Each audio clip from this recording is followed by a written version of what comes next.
పూజల పేరుతో life style building యజమానిని బురిడి కొట్టించిన దొంగ బాబా కోసం పోలీసులు ముమ్మరంగా గాలిస్తున్నారు. బాబా కార్ డ్రైవర్ని మహబూబ్ నగర్లో తమ అదుపులోకి తీసుకున్నారు. దొంగ బాబా పేరు శివస్వామిగా గుర్తించిన పోలీసులు అతన్ని పట్టుకునేందుకు 6 ప్రత్యేక బృందాల్ని రంగంలోకి దించారు. ఒక బృందం బెంగళూరుకు వెళ్ళింది. డబ్బులు కొట్టేసిన తర్వాత శివస్వామి తన డ్రైవర్ని బంజారా ఫంక్షన్ హాల్ వద్ద వెయిట్ చేయమన్నాడు. తర్వాత ఆ స్వామి ఎంతకీ రాకపోవడంతో డ్రైవర్ మహబూబ్ నగర్కి వెళ్ళిపోయాడు. ఆ క్రమంలో పోలీసులకు దొరికాడు.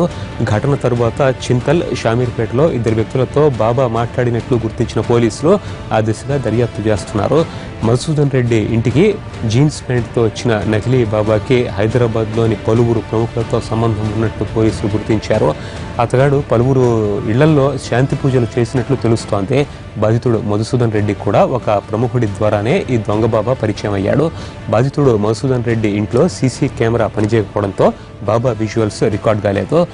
బాబా బస చేసిన హోటల్లోని సీసీటీవీ ఫుటేజ్లో దృశ్యాల్లో స్పష్టత లేదు.